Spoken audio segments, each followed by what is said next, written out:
사랑하는 성도 여러분, 어렸을 때 공책에 글씨를 쓸 때 줄을 맞춰서 써본 적 기억이 나십니까? 줄을 잘 보고 쓰면 글씨가 가지런히 예쁘게 써진다고 합니다. 물론 저는 예쁘게 써본 적이 없죠. 근데 줄을 보지 않고 쓰게 되면 글씨가 점점 삐뚤어지고 제가 쓰면 글씨가 계속 위로 올라가더라고요. 이걸 보면 우리 인생도 비슷하지 않나 생각이 듭니다. 삶이 바쁘고 정신 없을수록 우리는 뭔가 기준이 될 만한 것을 찾게 됩니다. 어떤 사람은 자신의 감정이나 성과를 기준 삼기도 합니다. 또 어떤 사람은 다른 사람들의 말이나 여론을 따라가기도 하죠. 하지만 그런 것들을 기준으로 삼다 보면 우리 인생도 어느 순간 삐뚤어져 있는 것을 발견하게 됩니다. 처음에는 괜찮다고 생각했는데 나중에 보니 너무나 심각합니다. 그래서 후회하고 마음이 무거워질 때가 정말 많이 있습니다. 사랑하는 성도 여러분, 이번 한 주도 참 많은 일이 있었을 겁니다. 기쁜 일도 있었지만 답답하고 힘든 순간도 있었을 겁니다. 누군가의 말에 상처받기도 하고 다른 사람의 시선 때문에 위축되기도 했을 겁니다.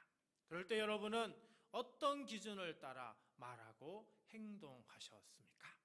잠시 지난 한 주를 돌아보며 생각해 보시기 바랍니다. 오늘 지금 우리는 지난 한 주간의 그 모든 마음을 안고 하나님 앞에 나왔습니다. 감사하게도 우리 하나님은 오늘 또 우리에게 귀한 선물을 주십니다. 그것은 복잡한 설명이 아니라 분명하고 확실한 은혜의 빛입니다. 여기서 우리가 해야 할 일은 아주 단순합니다. 잠시 머리를 혼란하게 만든 지난 주간의 모든 생각들을 다 내려놓고 말씀 앞에 마음을 열기만 하면 됩니다. 그러면 안 보이던 기준이 보이고요. 잊고 있던 중요한 것이 다시 생각나고요. 무거웠던 마음에 조용한 기쁨이 피어나게 될 겁니다. 오늘 우리가 함께 볼 본문은 오래전 한 신앙인이 어려운 시기를 지나며 하나님께 드린 기도와 노래입니다. 그는 현실을 외면하지 않았고 자신의 감정을 감추지도 않았습니다. 오늘 우리는 그 사람의 고백을 따라 가보려고 합니다. 짧지만 깊은 이 8구절의 말씀 속에서 우리의 마음과 생각, 말과 행동이 다시 자리를 잡고 예배를 마치고 나갈 때에는 우리 얼굴에 분명한 평안과 하나님의 빛이 머물기를 간절히 소망합니다. 사랑하는 성도 여러분, 우리는 복잡한 세상 속에서 살아가고 있습니다. 뉴스를 보거나 사람들의 이야기를 들어보면 무엇이 옳은지 무엇이 그런 건지 혼란스러울 때가 얼마나 많은지 모릅니다. 자, 그러면 시편 기자는 이런 때에 어떻게 했을까? 137절 말씀 봅니다. 여호와여, 주는 의로우시고 주의 판단은 옳으시나이다. 시편 기자는 세상 가운데 살면서 가장 먼저 하나님을 바라보았습니다. 세상의 말이나 판단으로 시작하지 않았습니다. 하나님은 의로우신 분이시다 라는 고백으로 시작합니다. 의로우시다, 원어의 의미를 보니까요, 법정에서 무죄 선언을 받을 정도로 흠이 없는 바름이라는 이런 뜻입니다. 또 보니까 옳으시다라는 단어 나오죠. 이 원어의 의미를 보면은 휘어지지 않고 곧다 이런 뜻입니다. 즉 다시 말하면 직선처럼 휘어짐 없는 발음이라는 그런 뜻이 되는 것입니다. 여러분, 시편 기자는 지금 우리에게 이 말씀을 통해서 말하는 것은 바로 이것입니다. 하나님이 바르시기 때문에 그분의 판단도 언제나 바르다라고 하는 거죠. 그래서 우리가 성경책을 펼칠 때 단지 책장을 넘기는 것이 아니라 하나님의 마음에 우리의 손을 얹는 것입니다. 138절에서 시편 기자는 이렇게 고백합니다. 주께서 명령하신 증거들은 의롭고 지극히 성실하니이다. 하나님의 말씀이 어떻다고요? 성실하다고요. 성실, 원어의 뜻을 보니까 단순히 거짓이 없다는 그런 뜻만이 아닙니다. 흔들림이 없고요, 믿을 수 있는 무게감 있는 그런 진실감이다라고 하는 겁니다. 마치 단단한 바위처럼 그 위에 발을 디디면 마음이 놓이는 안정감 있는 신실함이라고 하는 겁니다. 그래서 시편 기자는 142절에서 이렇게 선포합니다. 주의 의는 영원한 의요 주의 율법은 진리로소이다. 144절 앞부분에도 이렇게 얘기합니다. 주의 증거들은 영원히 의로우시네. 그렇습니다. 하나님의 의는 시간이 지나도 변하지 않습니다. 그분의 말씀은 어제도 오늘도 그리고 내일도 진리 그 자체입니다. 그렇다면 왜 이런 고백이 우리에게 중요할까요? 우리의 현실은 자주 마음을 흔들게 하기 때문입니다. 그래서 우리의 마음은 혼탁하고 흐리게 되고 말지요. 왜? 감정이 앞설 때도 있고 사람들의 말이 기준이 될 때도 있고 성공이 옳은 것처럼 느껴질 때도 있기 때문입니다. 하지만 성경은 우리에게 분명히 말합니다. 진짜 기준은 바뀌지 않는 분에게서만 나온다. 설교자 찰스 스펄전은 이렇게 말했습니다. 하나님의 법정에는 굽은 곳이 없다. 하나님의 판단은 어느 한쪽으로 치우치지 않는다는 겁니다. 우리를 두렵게 하려는 것이 아니라 우리 삶을 바르게 세우기 위해 말씀하시는 것이죠.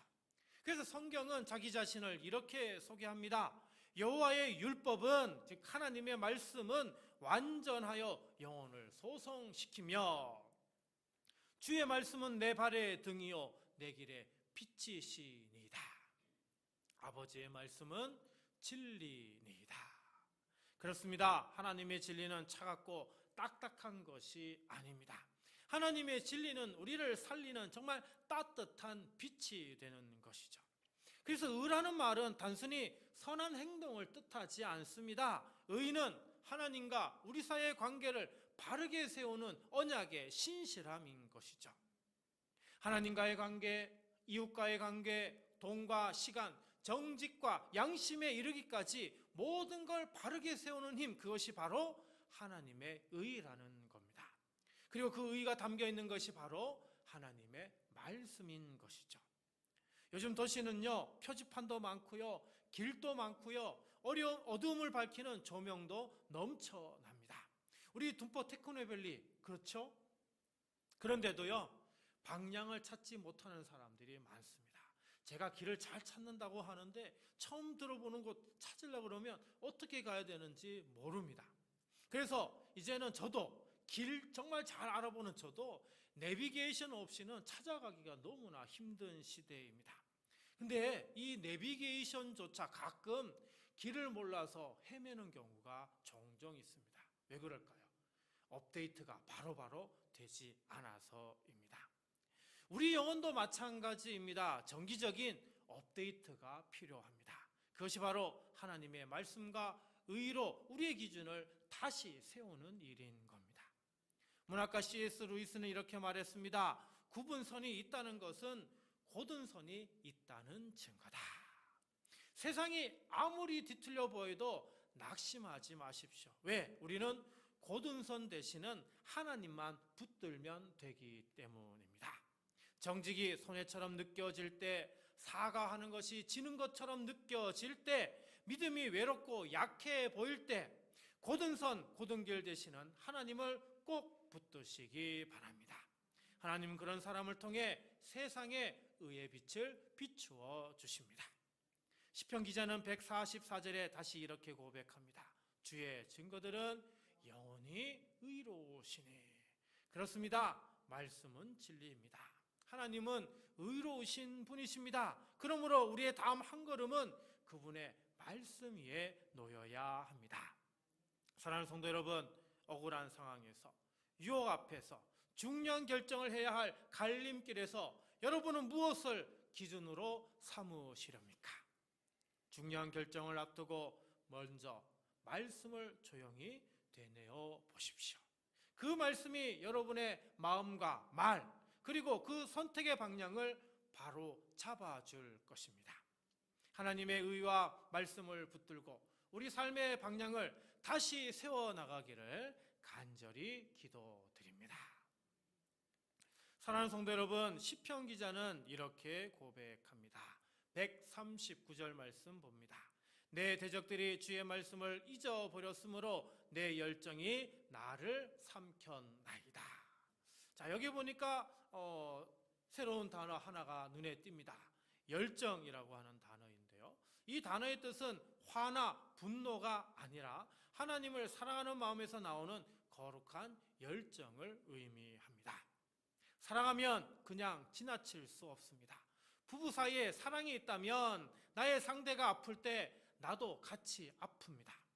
시편 기자도요, 하나님의 말씀이 잊히고 왜곡되는 그 세상을 보며 가슴 깊은 곳에서 뜨거운 열정이 솟아오른 겁니다. 설교자 찰스 스펄전이 이렇게 말했습니다. 사랑은 무관심하지 못한다. 하나님의 법이 짓밟힐 때 성도의 가슴은 침묵을 배울 수 없다. 이렇게 이야기를 했습니다. 근데 이 열정은요, 화를 내고 소리를 지르는 방식이 아닙니다. 진정한 열정은요, 하나님의 말씀을 더 사랑하는 데서 나오게 됩니다. 140절입니다. 주의 말씀이 심히 순수함으로 주의 종이 이를 사랑하나이다. 여기에 또 아주 중요한 단어가 나오죠. 바로 순수함으로, 순수하다입니다. 원어의 뜻을 살펴보니까요, 불 속에서 정령된 순금처럼 깨끗하다, 이런 의미가 있습니다. 하나님의 말씀은 수없이 시험을 통과한 참되고 무게 있는 진리가 된다라는 것이죠.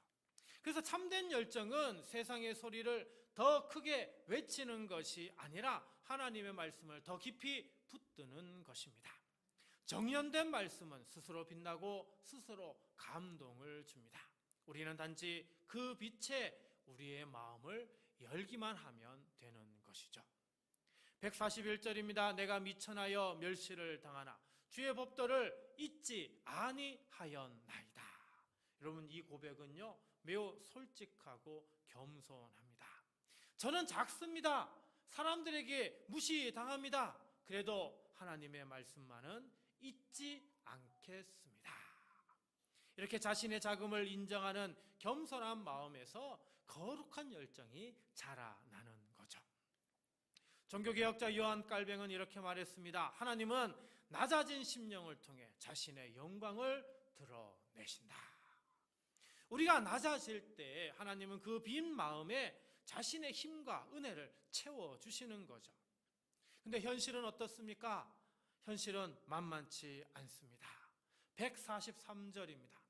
환난과 우환이 내게 미쳤으나 주의 계명은 나의 즐거움이니이다. 환난과 우환이 미쳤다라고 하는 말은 내가 고난 속으로 간 것이 아니라 고난이라고 하는 게 어떻게 해요? 나를 먼저 찾아왔다라고 하는 그런 의미입니다. 우리는요, 고난에 들어갈 생각이 없습니다. 그래서 어떻게 해요? 조심하고요, 계획을 열심히 잘 세웁니다. 하지만 그런데도 고난과 시련은 어느 날 불쑥 우리를 찾아와서 우리를 힘들게 하고 우리를 어렵게 합니다. 근데 기자는요, 끝에 아주 놀라운 말씀을 하고 있습니다. 뭐라고요? 주의 계명은 나의 즐거움이니이다. 내 안에 고난이 사라진 게 아니라 하나님의 말씀이 내 마음을 붙잡고 있기 때문에 내가 즐거워한다라고 하는 겁니다. 상황이 여전히 어둡지만 말씀을 붙들고 마음을 다시 짜며 삶을 다시 세우는 것, 이것이 바로 시인의 고백인 것이죠. 사랑하는 성도 여러분, 거룩한 열정은요, 세 방향으로 흘러갑니다. 첫 번째, 거룩한 열정은 분노가 아니라 사랑으로 반응합니다. 세상의 거짓과 왜곡을 보면 분노보다는 하나님의 말씀을 더 붙듭니다. 소리를 높이기보다 마음을 가라앉혀 진리의 순수함을 더 깊이 사랑하게 되는 거죠. 두 번째, 거룩한 열정은요, 자금을 받아들이고 충성합니다. 사람들 눈에 작아 보여도요, 하나님 앞에선 충성된 자리가 바로 귀한 자리입니다. 박수는 없어도 말씀 한 구절을 붙드는 그 사람이 하나님 보시기에 가장 소중합니다. 오늘 설교 말씀 중 한 줄이라도 마음에 담고 그 말씀대로 순종해 보십시오. 거기에서 열정이 생기고 믿음이 자라날 겁니다. 세 번째 거룩한 열정은 고난 중에도 즐거움을 선택합니다. 먼저 우리는 지금 제가 너무 힘듭니다 라고 정직하게 말할 수 있어야 합니다. 그러면 그 자리에서 멈추는 것이 아니라 이제 거기에 나아가서 감사의 불씨를 피워야 하는 거죠. 주님, 오늘 이 한 말씀이 제 기쁨이 되게 하소서. 이것이 바로 거룩한 열정입니다. 이 거룩한 열정을 담아 오늘 하루를 시작해 보시기 바랍니다. 성경 안에도 이런 사람들을 만날 수 있습니다. 예루살렘으로 온 느헤미야는 오랫동안 무너져 황폐해 있던 예루살렘 성벽을 쌓을 때에 대적자들의 조롱과 방해를 받았지만 그는 이렇게 말합니다. 우리는 큰 일을 하고 있어. 대적자에게 말로 대응하지 않고요, 대신 동력자들과 벽돌을 하나 더 올릴 뿐이었습니다. 진짜 열정은요, 시끄럽지 않습니다. 묵묵함과 꾸준함 속에 있는 겁니다. 다니엘은 잡혀간 바벨론에서도 흔들리지 않았습니다. 왕의 명령에도 불구하고 사자굴에 떨어진다고 하는 그 무서운 소리에도 불구하고 늘 하던 대로 창을 열고 하나님께 기도했습니다. 세상의 법보다 하나님 말씀의 리듬을 더 신뢰하고 믿은 것입니다. 문학가 톨킨의 반지의 제왕에서 주인공 샘은요, 절망의 어두운 골짜기에서 가장 힘들고 어려운 순간에 이렇게 이야기를 합니다. 이 세상엔 여전히 선한 것이 있어요. 그리고 그것을 위해 싸울 가치가 있어요. 기독교 신앙을 가지고 이 책을 쓴 분이 바로 기독교 그 신앙을 가지고 이렇게 고백하고 있는 겁니다. 어둠이 짙어질수록 작은 충성은 이처럼 더 밝게 빛나게 되는 거죠. 사랑하는 성도 여러분, 거룩한 열정은 세상을 향한 소란이 아니라 말씀을 향한 조용한 끈기입니다. 주님, 고난과 어려움이 저에게 찾아와도 순수한 말씀을 더 사랑하게 하소서. 작고 미천한 자리에서도 주의 말씀을 잊지 않게 하소서. 분노보다 사랑으로, 두려움보다 기쁨으로, 오늘 또 말씀으로 제 마음을 다시 세우게 하소서. 이 기도가 이번 한 주간 저와 우리 모두의 고백과 삶이 되기를 간절히 바랍니다. 사랑하는 성도 여러분, 오늘 시편 기자는 가장 어두운 상황 속에서 가장 밝은 고백을 합니다. 143절 143절 다시 봅니다. 환난과 우환이 내게 미쳤으나 주의 계명은 나의 즐거움이니이다. 밤이 왔는데 마음은 어떻게 해요? 나처럼 밝다고 하는 겁니다.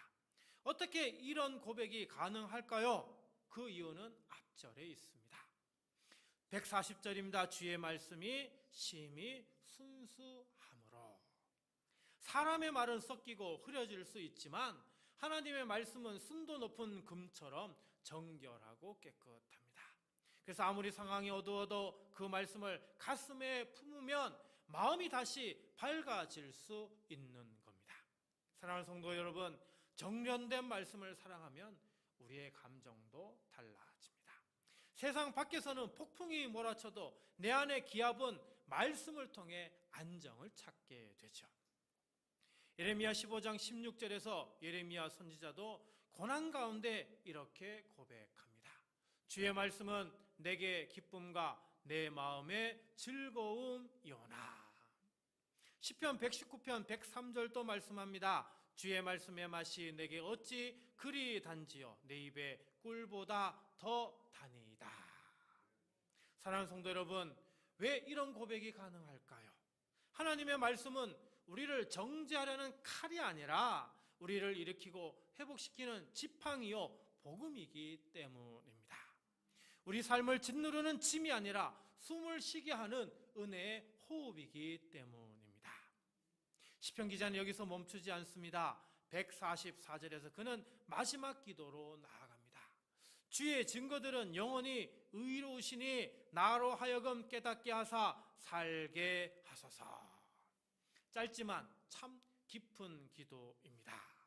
주님, 깨닫게 하사 살게 하소서. 여기 보면 세 가지 중요한 게 나옵니다. 깨닫게 하심, 그리고 순종함, 그리고 살아남입니다. 이 순서는 단순하지만 신앙의 핵심입니다. 그래서 우리가 말씀을 배우는 이유는 지식을 채우는 데 있지 않습니다. 말씀을 통해 살기 위함입니다. 교부 아우구스티누스는 이렇게 말했습니다. 나는 믿기 위해 이해하고 이해하기 위해 믿는다. 믿음과 깨달음은요, 떨어져 있지 않습니다. 성령의 도우심 없이 우리는 진짜 깨달음에 이를 수 없고요, 깨달음 없이 우리는 진짜로 살아갈 수 없습니다. 그래서 말씀을 전한 후 설교자의 마지막은 언제나 기도로 마무리됩니다. 주님, 깨닫게 하시고 살게 하소서. 이런 기도의 삶은 역사 속 신앙인들의 삶에도 계속 이어지죠. 여러분, 디트리 보네퍼 목사 아십니까? 히틀러의 그런 무자비한 그런 모습에 반기를 들다 감옥에서 목숨을 잃었는데요. 감옥에서도 말씀 몇 줄로 하루하루를 버텼던 분입니다.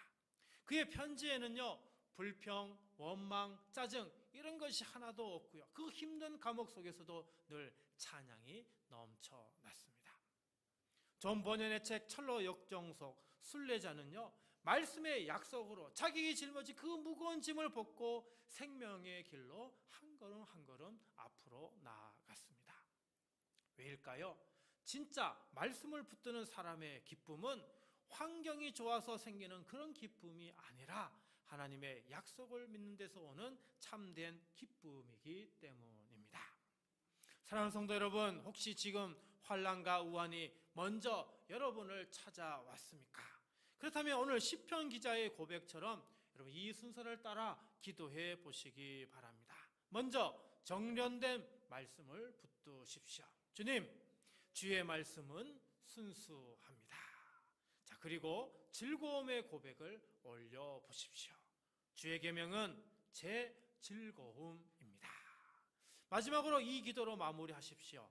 깨닫게 하사 살게 하소서. 사랑하는 성도 여러분, 이 말씀을 마음에 품고요, 이 세 가지를 우리의 기도로 바꿔서 이렇게 오늘 기도하기를 원합니다.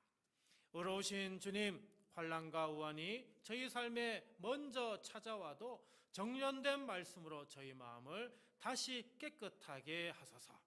말씀을 의무가 아니라 즐거움으로 붙들게 하시고 오늘 또 성령께서 저희 눈을 열어 주님의 뜻을 깨닫게 하소서. 그 깨달음이 삶 속에서 살게 하는 능력이 되게 하시고 주의 증거들의 의가 영원하오니 저희의 하루와 일터와 가정이 그 의의 빛 아래서 밝아지게 하옵소서. 오늘 이 기도가 저와 우리 모두의 평생의 기도가 되기를 주님의 이름으로 간절히 축원드립니다.